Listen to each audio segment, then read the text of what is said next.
Welcome to Coffee with Viking. I am Mike. Cheers.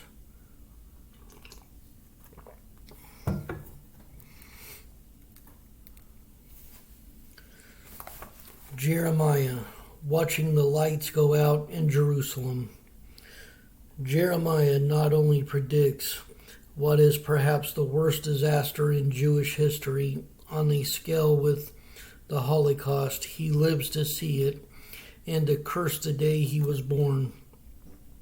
He's just a young boy when God chooses him to deliver messages to the only Jewish nation that's left, Judah, and what is now southern Israel. The northern Jewish nation of Israel is already nothing but a tragic page in history. Assyrian invaders decimated the country a century before Jeremiah, exiling the survivors and resettling the land with foreign pioneers. Judah is doomed to the same destiny: invasion, decimation, exile. That's Jeremiah's message. That's what he lives to see. But like most prophets in the Bible, he also delivers good news. God will restore the nation. The Jews will get a second chance. With creativity and perseverance, Jeremiah delivers God's message. Sometimes he acts out the prophecies, and when the king in anger burns Jeremiah's scroll of prophecy, Jeremiah writes the expanded edition we have today. Babylonian invaders from what is now Iraq destroy the Jewish cities, saving the capital stronghold of Jerusalem. For last, Jeremiah survives the attack, and because he had urged the Jewish king to surrender, advice the king ignored, the Babylonians free Jeremiah. He wants to stay in his homeland, but some Jewish survivors force him to flee with them to Egypt. They do so even after Jeremiah warns that if they go, you can be sure that you will die from war, famine, and disease. That's in Jeremiah 42:22. They go anyway and take Jeremiah with them. He is never heard from again.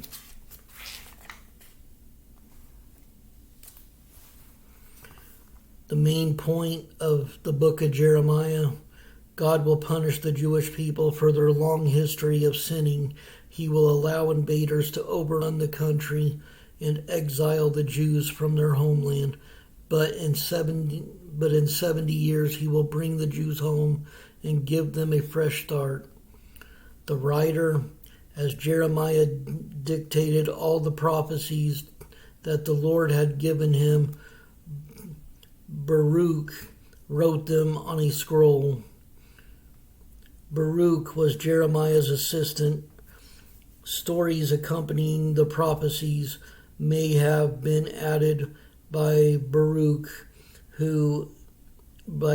or another writer.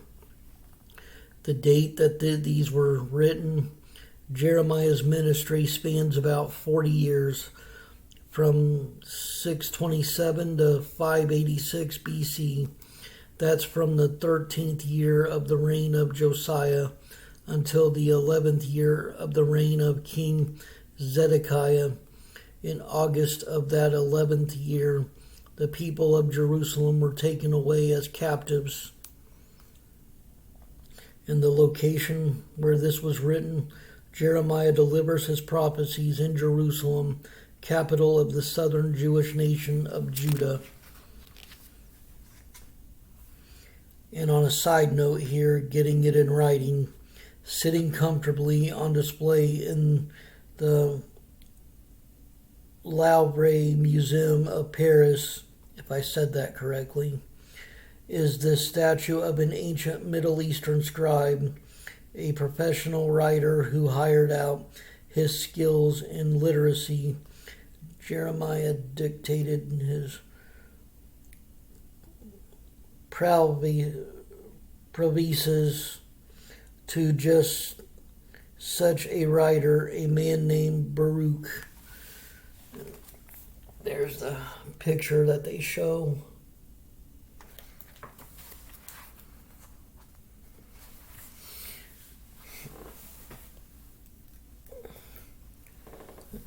This here is actually one of my favorite books in the Bible. And after I finished up all the New Testament books, I was debating on Proverbs, Psalms, or Jeremiah to jump into, but I decided to go with Proverbs first and decided I'd do Jeremiah next. So hopefully you enjoy this. Stay blessed. Stay caffeinated.